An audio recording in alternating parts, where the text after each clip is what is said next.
Rádio Rio de Janeiro, a emissora da Fraternidade, passa a apresentar Luz na Penumbra, programa que leva ao seu coração a mensagem da doutrina espírita.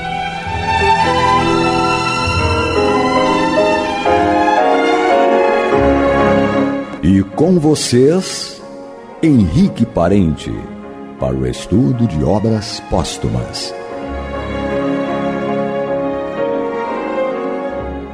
Querido amigo ouvinte, que a paz de Deus e do nosso Senhor Jesus Cristo assim nos envolva. São frases eminentemente religiosas, né? Pois em geral somos todos, mas nem todas as pessoas têm esse movimento.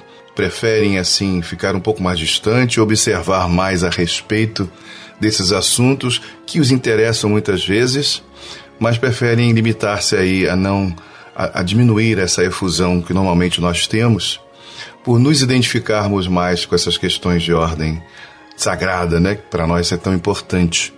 Esse é o programa Luz na Penumbra. Eu me chamo Carlos Henrique Parente e aqui me encontro para fazer um estudo do livro Obras Póstumas, que é o que me cabe aqui nesse quadro, e tenho me identificado muito com os textos, pois trazem para a gente um esclarecimento e nos fortalecem em termos culturais dentro do que o nosso querido codificador Allan Kardec desejava, né? Que era propor a nossa aproximação ao conhecimento.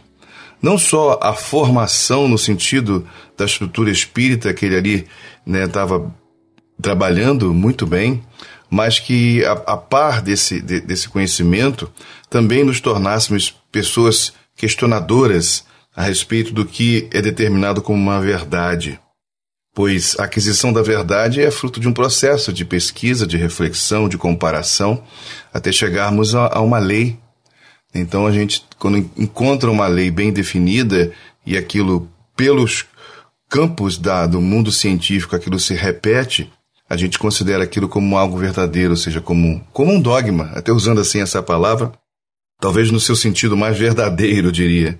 Porque dogma é justamente uma lei, é algo que se mostra por si mesmo, né? Um axioma, como a gente chama também, porque ela se confirma.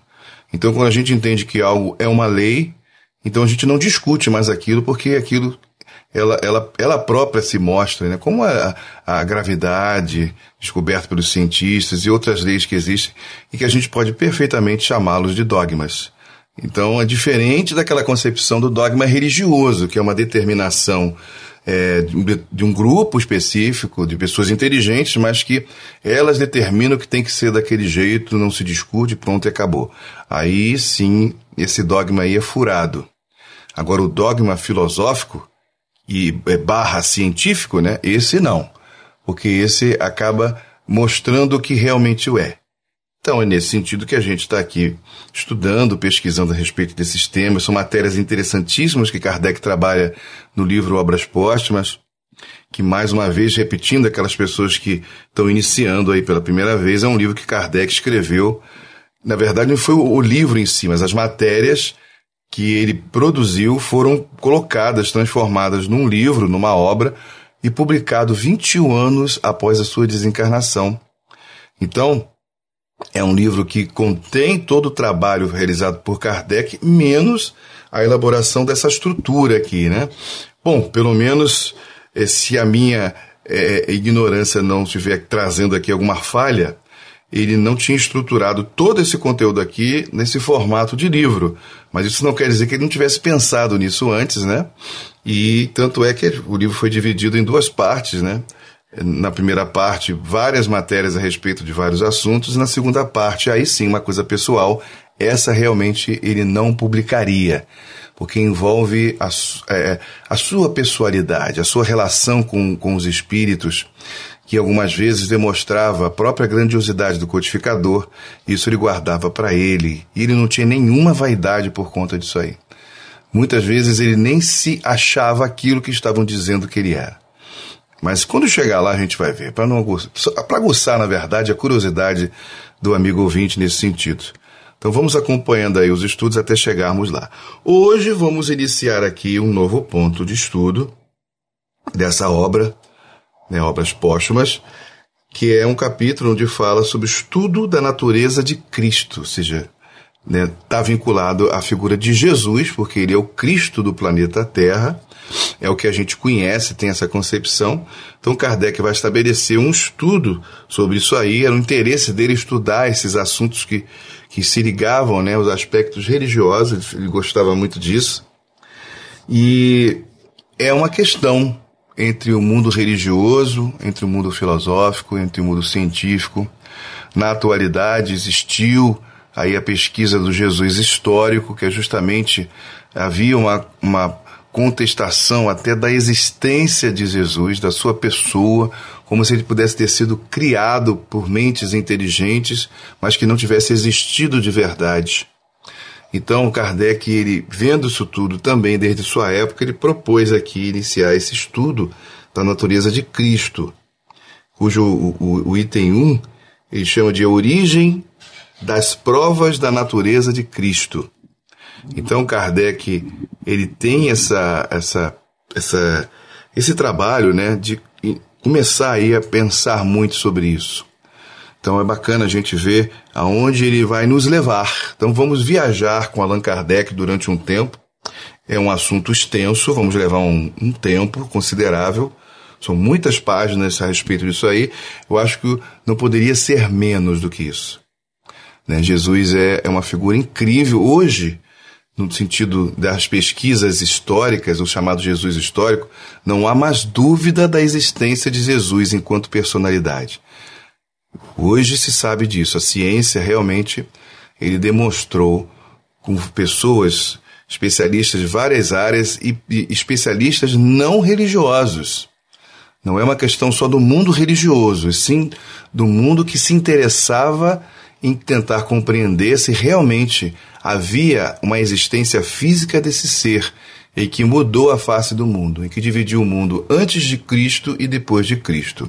É importante salientar que a palavra Cristo é uma herança grega em relação, né, a uma figura que é semelhantemente à imagem que os hebreus judeus tinham da vinda de um Messias. Então seria o equivalente. Mas essa figura, ela foi extremamente mitificada, a figura de Jesus, no decorrer do tempo. A partir do século III, século IV, a figura de Jesus foi perdendo um pouco esse aspecto humano do ser que encarnou no planeta, que assumiu um corpo físico, que tinha sangue, que tinha ossos como todo mundo, mas que tinha, na verdade, no espírito a sua diferença de todas as outras pessoas. Isso foi se apagando.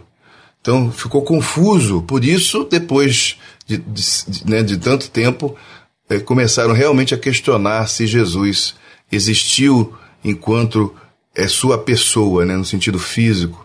Não foi um personagem criado como muitas vezes é criado num conto ou nos livros. Então vamos entrar aqui, sem mais delongas, para iniciar essa nossa pesquisa aqui, pessoal, e dividindo, né, com os amigos ouvintes, do texto de Kardec, né? Então nós vamos caminhar com Kardec, na verdade, nesse sentido.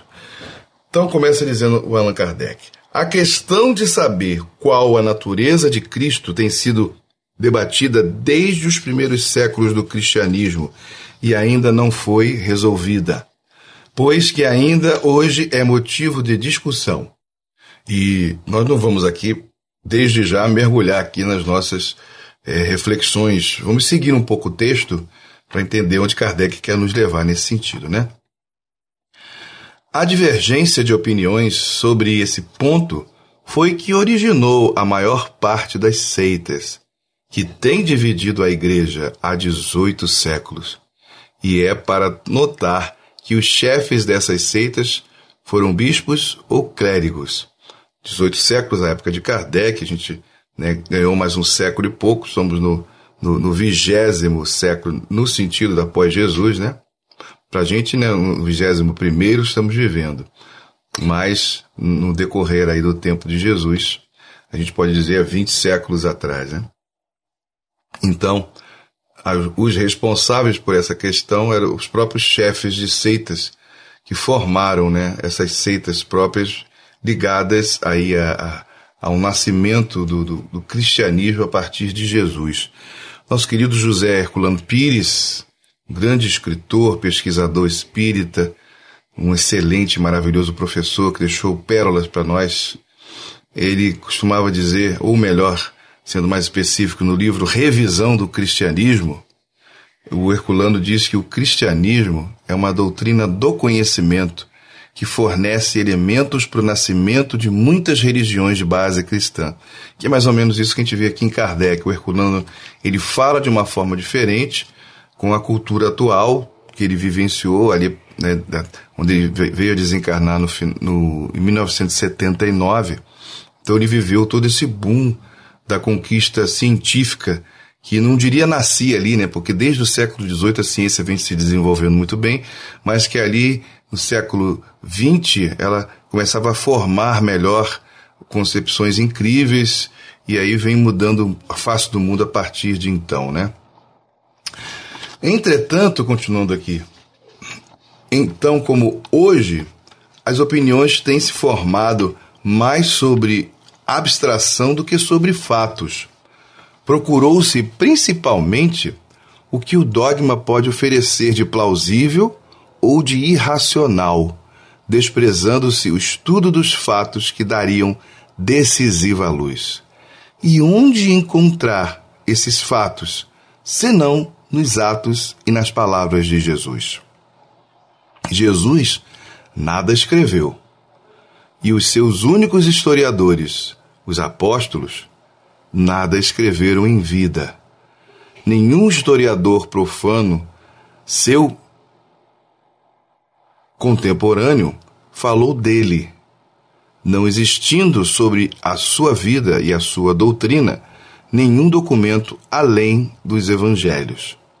Os evangelhos são, portanto, o único elemento para a solução do problema. Todos os escritores posteriores, sem excetuar os de São Paulo, não podem passar de comentários ou apreciações, reflexos de opiniões pessoais, muitas vezes contraditórias, que não têm, em caso algum, a autoridade das narrações dos que receberam do mestre instruções diretas. E a par aqui desse primeiro momento desse texto, né, a gente se depara com esse comentário de Kardec muito curioso, né, principalmente quando ele fala que nada escreveram em vida, nem os historiadores, nem os apóstolos em si. E a gente pode reparar uma coisa muito curiosa.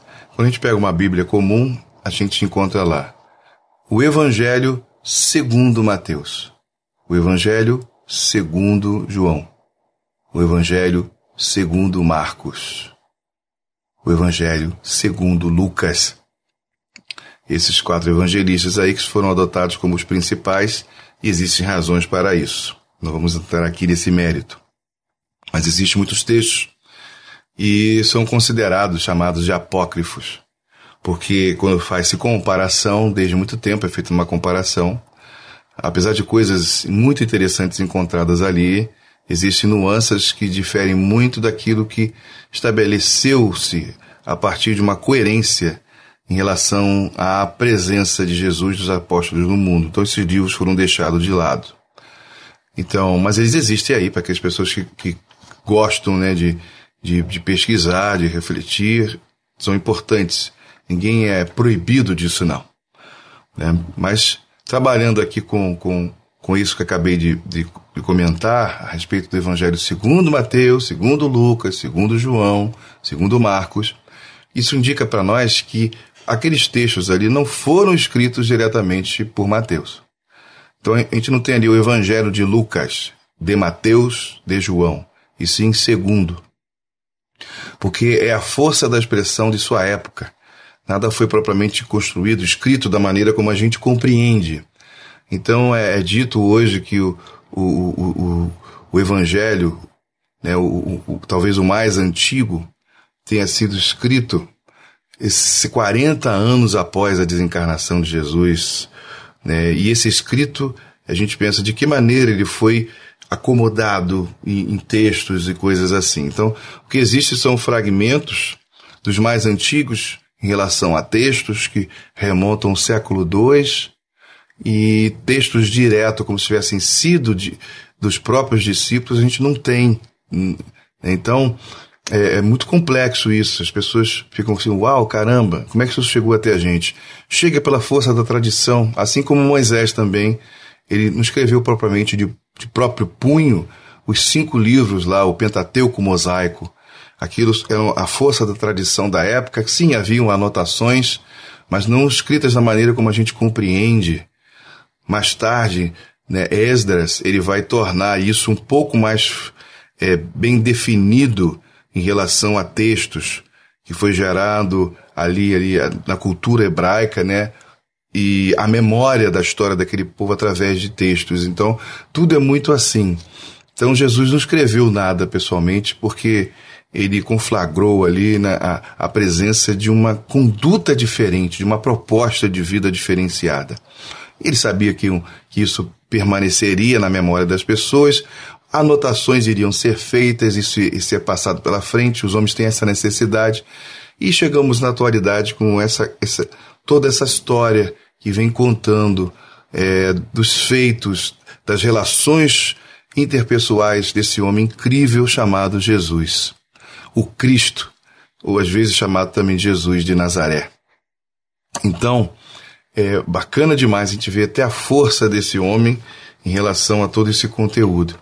Historiadores também existem pelo caminho, né, algumas informações. Hoje a gente, né, fala do Flávio Joséfo, que foi um judeu que nasceu no ano 34, veio a desencarnar no ano 103 da era cristã. Ele era de uma família nobre, né, rico, e lutou contra os romanos. Ele não pereceu, ele não morreu, mas foi preso e foi exilado em Roma e não voltou mais para sua terra. Houve ali a diáspora, né, aquela dispersão dos judeus de grande parte, como havia acontecido antes em relação a outros cativeiros, mas o caso de Roma ali, pela necessidade de manter a ordem, que o Império Romano perdurou durante muito, muito tempo ainda, e então eles precisavam manter aquilo sob controle. Então todas aquelas cabeças pensantes foram, quando não morreram, aqueles que passaram pela morte, outros foram dispersos por aí pelo mundo, e aquela história da diáspora que a gente conhece. E o Flávio Joséfo, ele tornou-se uma espécie de um historiador, e ele escreveu o livro A História dos Hebreus e o Bellum Judaico, ou seja, a Guerra dos Judeus. Vale muito a pena. Aqui no Brasil tem uma tradução dessa obra pelo CPAD, que é um grupo evangélico, que teve assim esse trabalho de tradução, respeitando muito os textos, né? Eu tenho um exemplar dessa obra, vale muito a pena quem puder ter e gostar desse tipo de leitura.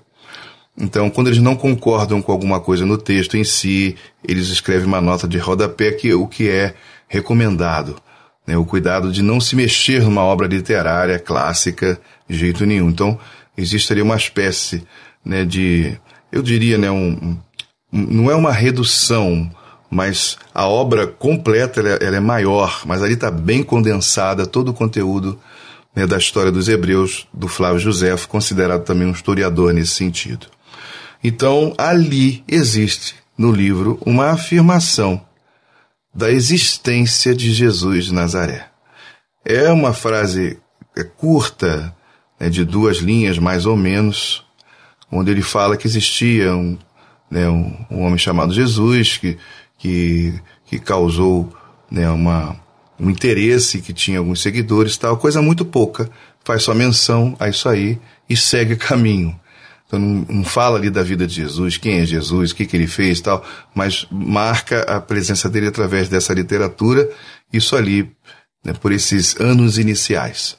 Mas, fora isso, o que a gente tem é que chegou até nós, como afirma aqui Kardec, através dos chamados evangelhos, né? Ou seja, da boa nova, a boa notícia, que aí nos contam, sim, um pouco dos feitos de Jesus. João, no Evangelho segundo João, já é dito lá que se fossem contar todas as coisas que Jesus fez, não caberiam os livros. Então a gente vê aí, né, a dimensão do que a gente está lidando. E é muito interessante tudo isso, porque a gente sente tão presente a presença desse ser extraordinário, que, segundo a doutrina espírita, ele é um espírito puro, um espírito que alcançou um estado de identificação com o Criador, e aí é natural a gente confundir Jesus com o próprio Criador do universo. Que ele se torna como se fosse um Deus para nós, porque ele representa exatamente isso. E não é complicado a gente, né, lidar com essas questões e essas reflexões, não. Porque o próprio Jesus no Evangelho segundo João, como está lá, dito assim, quando um dos discípulos, o Filipe, pede a Jesus, mostra-nos o Pai, ele diz assim, estou há tanto tempo com vocês e vocês não me conhecem, não me conheceram. Ali ele fala nesse sentido profundo, porque não existe alguém mais próximo do Criador para nos fazer entender um pouco da essência desse Criador. Então ali é uma questão de identificação, mas não de perda de sentido ou perda de personalidade, porque Jesus é um ser, Deus é outro. Isso é bem claro para todos nós, né? É importante a gente falar essas coisas, eu sei que tem muito o que ler ainda, mas senão a gente fica perdido em todo esse contexto histórico. Isso são muitos anos de história, né? E eu tenho os meus conhecimentos limitados, então a gente trabalha com isso, tá bom? Então vamos continuar só mais um pouquinho aqui, enquanto o tempo nos permite, a respeito do que escreveu Allan Kardec. Sobre essa questão, como sobre a dos dogmas em geral, o acordo dos padres da Igreja e dos escritores sagrados não pode ser invocado como argumento preponderante, nem como irrecusável em favor da sua opinião, porquanto nenhum deles citou um fato relativo a Jesus fora dos evangelhos. Nenhum deles descobriu documentos novos, desconhecidos dos seus predecessores. Os autores sagrados têm todos girado dentro do mesmo círculo, fazendo apreciações pessoais, tirando consequências a seu modo, bel prazer, comentando sob novas formas e com mais ou menos desenvolvimento as opiniões contraditórias. Todos do mesmo partido têm escrito no mesmo sentido, senão nos mesmos termos, sob pena de incorrerem na pecha dos hereges, como aconteceu a Orígenes e a tantos outros. E pecha significa defeito moral, né? Um vício. Então a pecha dos hereges tem a ver com essa questão deles, né? Dizer que como aconteceu a Orígenes e a tantos outros. O Orígenes é considerado um dos pais da igreja, né? Lá no início, veio ali no ano 100 e pouco. Naturalmente, continuando aqui, a igreja não inclui no número dos seus padres senão os escritores ortodoxos, ou seja, os que participam do seu modo de encarar a questão. Exaltou, santificou e pôs sob a sua guarda os que lhe tomaram a defesa. Rejeitou, e tanto quanto lhe foi possível, até destruiu os escritos dos que lhe foram contrários. O acordo, portanto, dos padres da igreja não é concludente, porque representa uma unanimidade forçada pela exclusão de todo elemento contrário. Se pusesse na balança tudo quanto tem sido escrito pró e contra, quem sabe para o lado penderia ela. Isto não afeta os méritos pessoais dos sustentadores da ortodoxia, nem o seu valor, como escritores e homens conscienciosos. São advogados de uma mesma causa, que defendem com grande talento e que forçosamente devem levar as mesmas consequências. Não queremos, pois, feri-los, mesmo de leve, mas simplesmente demonstrar que a sua concordância não prova a verdade das suas opiniões. E aqui Kardec fecha brilhantemente, né, essa primeira parte aqui, e a gente vai voltar no próximo programa refletindo a respeito disso aí. Onde aí a gente percebe no codificador o interesse dele, na verdade, sem problema nenhum. Kardec não se aperta nessas questões. Por quê? Porque é um espírito exatamente com essa responsabilidade de trazer à baila, trazer à tona o interesse pelaquilo que é verdadeiro. Mas vamos ficando por aqui hoje, querido amigo ouvinte, e pedindo que não desligue o seu rádio, nem aí saia da internet. Hoje vem aí a continuidade aqui do Luz na Penumbra, com o estudo do livro O Evangelho segundo o Espiritismo, com nosso querido irmão Antônio de Pádua. Fiquem com Deus. Você está ouvindo o programa Luz na Penumbra.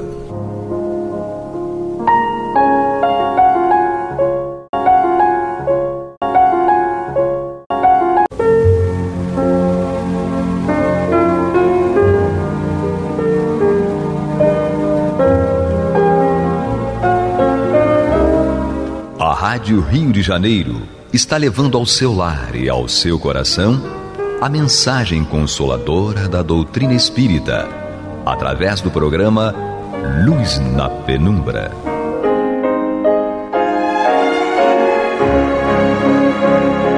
E com vocês, Antônio de Pádua Barbosa, para comentar o Evangelho segundo o Espiritismo da obra codificada por Allan Kardec.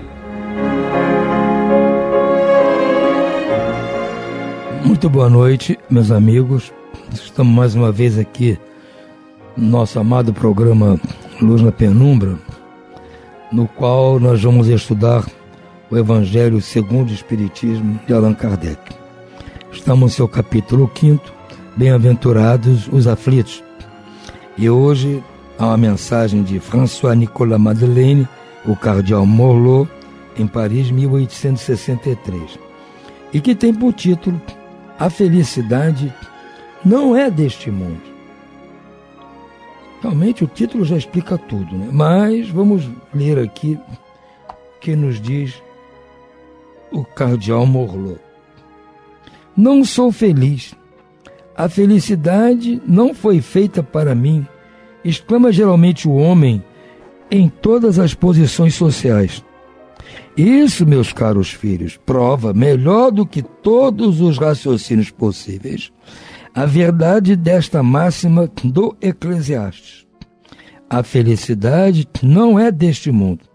Com efeito, nem a riqueza, nem o poder, nem mesmo a juventude em flor são condições essenciais à felicidade.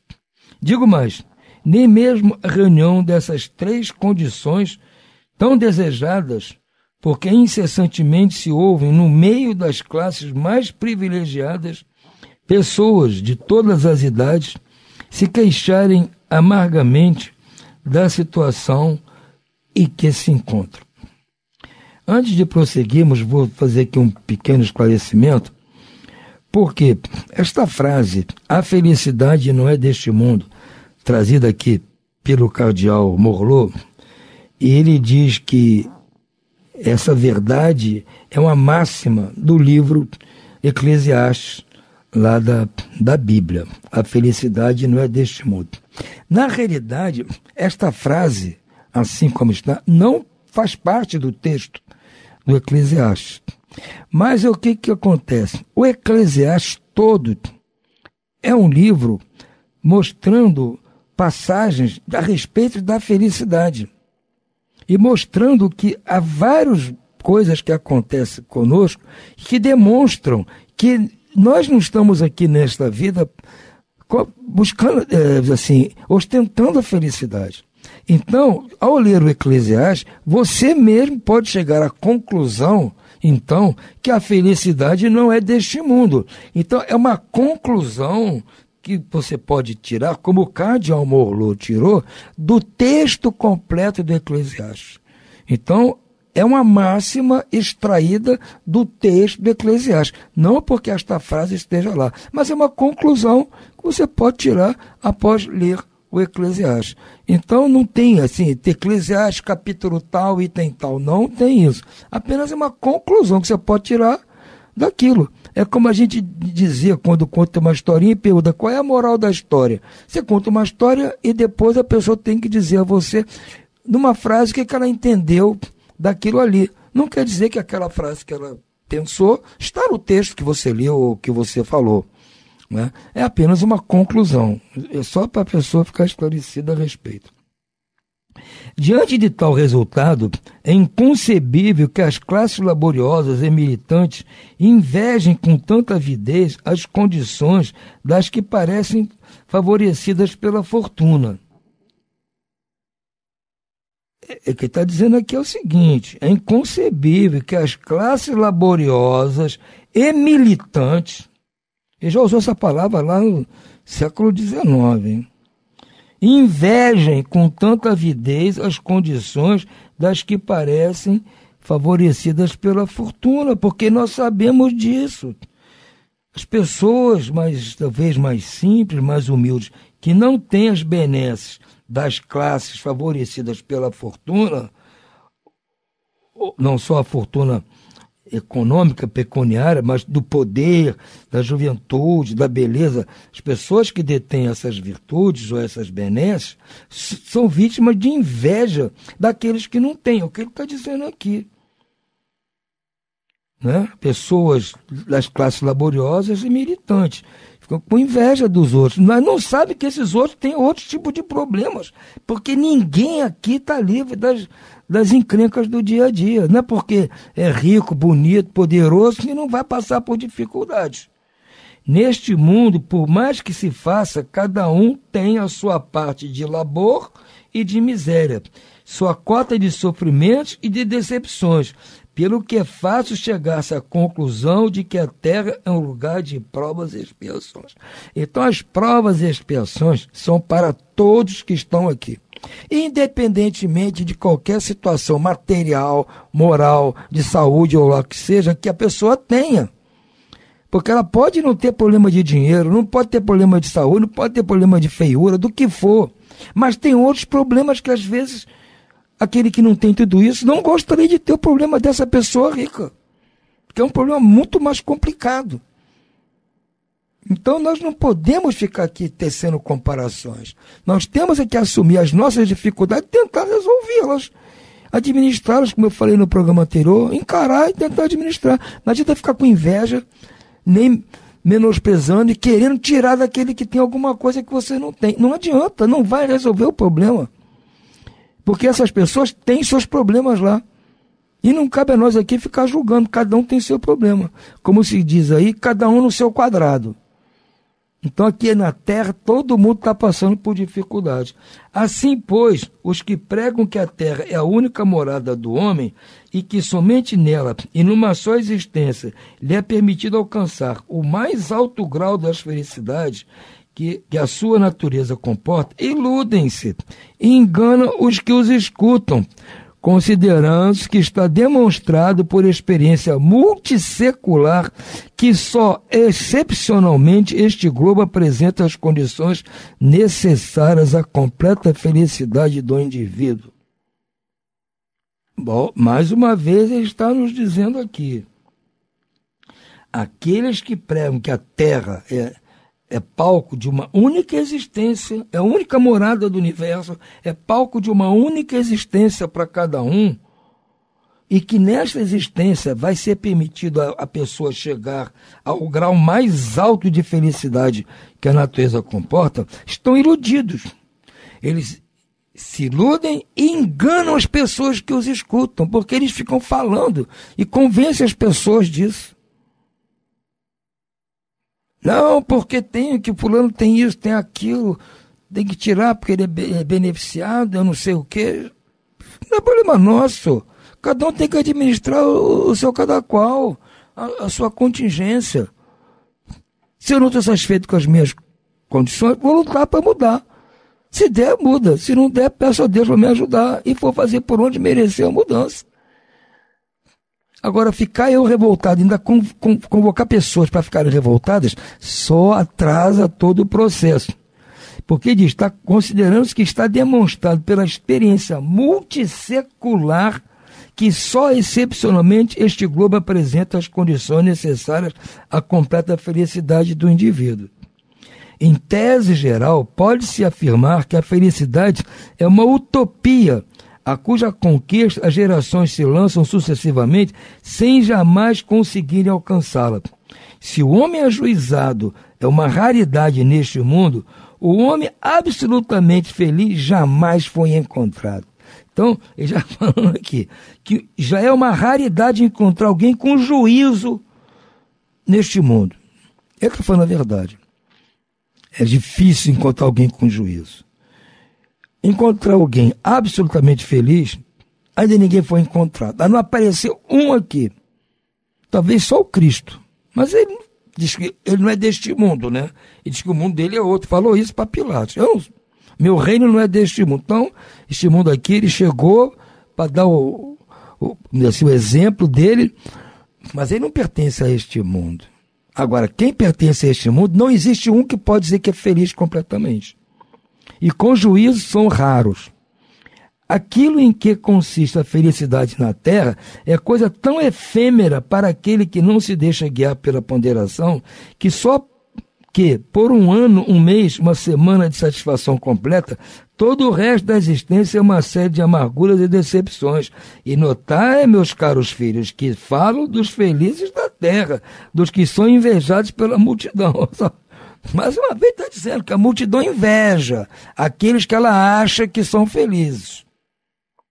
Tem inveja dos artistas, que o artista é bonito, que o artista tem muito dinheiro, né? Aparece nas revistas de fofoca que casou de novo, fez isso, viajou não sei para onde. Então tem inveja desse pessoal. Não sabe o que eles estão passando. Então diz, porque essas pessoas podem eventualmente ter um dia, uma semana, um mês, um ano de felicidade, porque todos nós podemos, na nossa vida, ter momentos de felicidade. Momentos de felicidade. Isso todos nós temos. Todos nós passamos. Nem que seja no dia que seu time é campeão. Você é feliz. Você pode ter mil problemas, mas o dia que seu time é campeão, você fica feliz. Passou aquele dia, veio outro campeonato, seu time é rebaixado, já estragou tudo. Mas naquele ano você foi feliz. Então é assim que funcionam as coisas.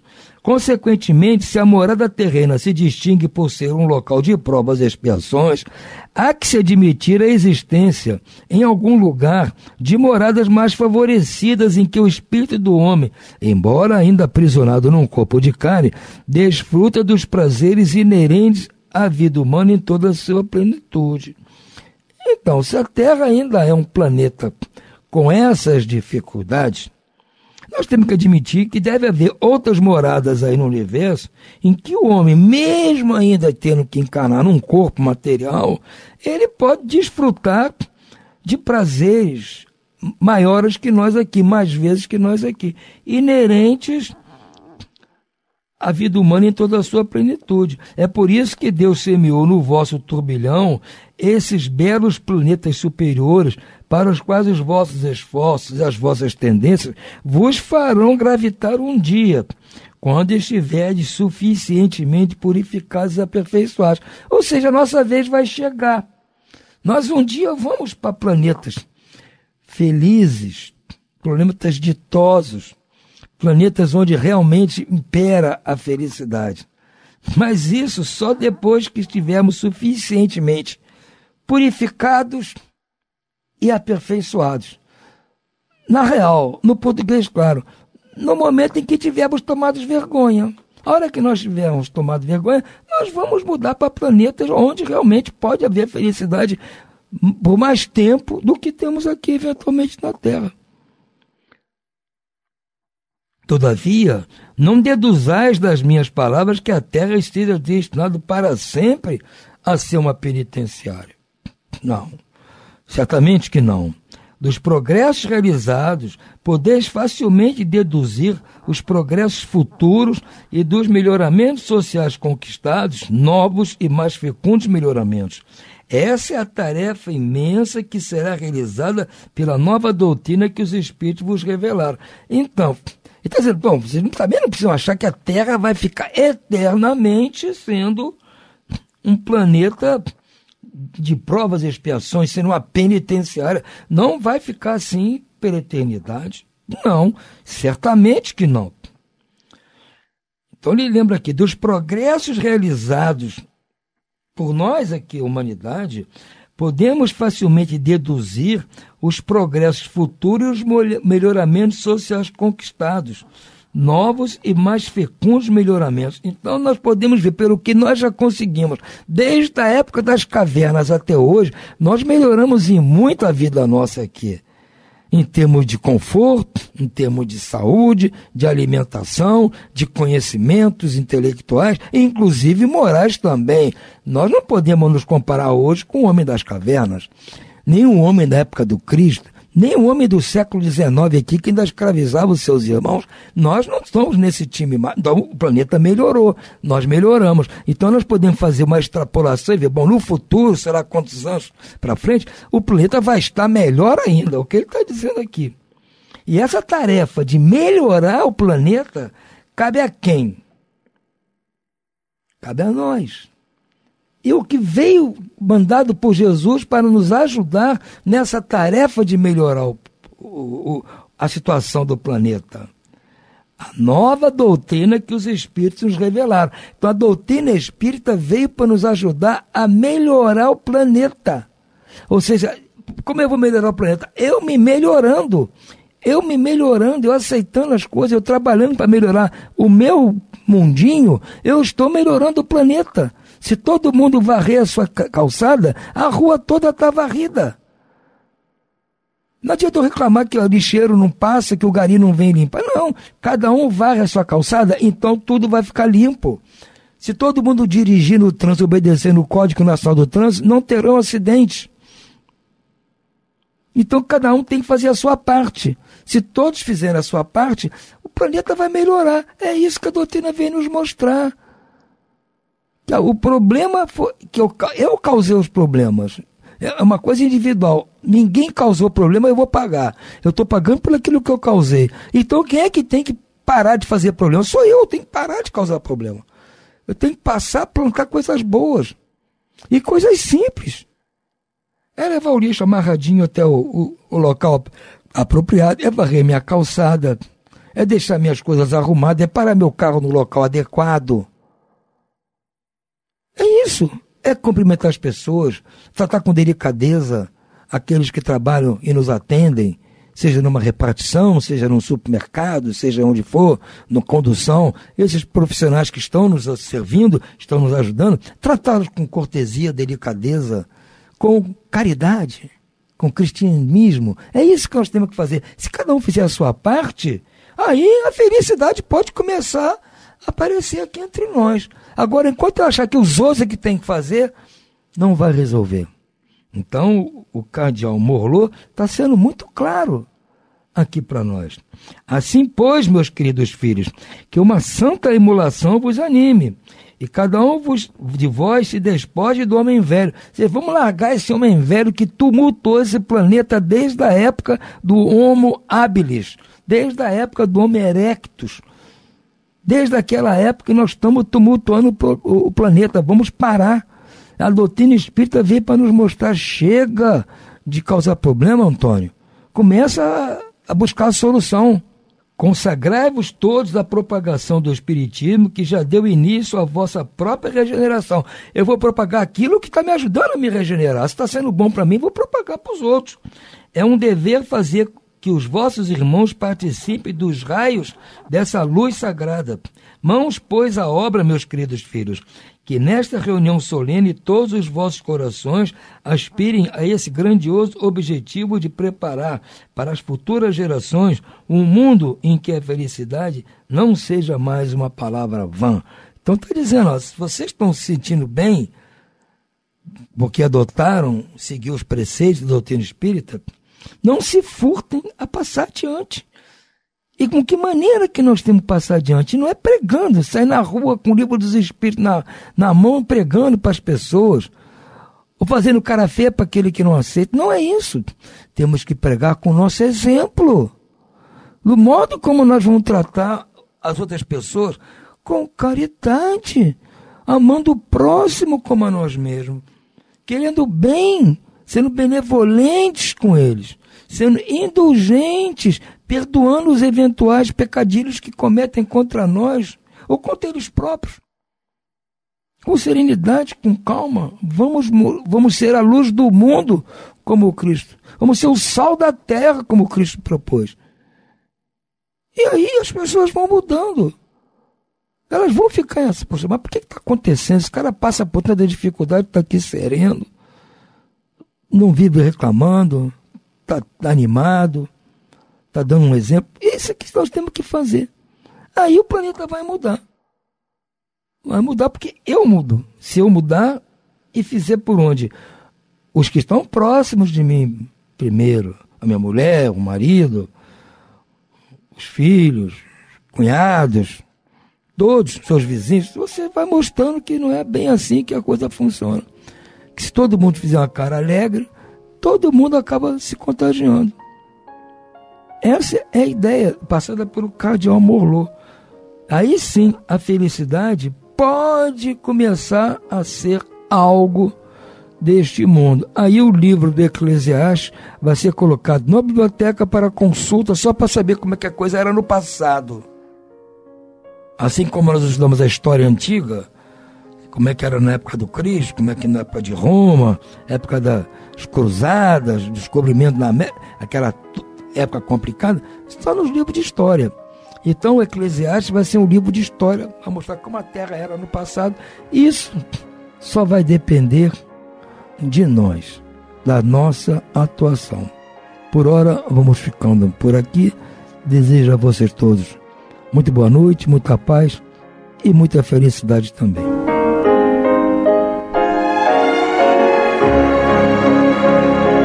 E vamos ouvir agora a prece de encerramento de nosso programa, na voz de Geraldo de Aquino. Jesus, dá-nos coragem para a luta, piedade para os insultos e misericórdia para as injustiças e ingratidões. Limpa nossa alma de inveja e ambições mesquinhas, de ódio e de vingança o nosso caminho. E que dentro em pouco, ao recolher-nos de novo ao calor do nosso leito, para que o sono nos dê a paz e o esquecimento das tristezas humanas, possamos sentir, Senhor, no mais íntimo de nosso ser, a doçura indefinível do Teu amor e a grandeza incomparável da Tua divina presença. Que assim seja.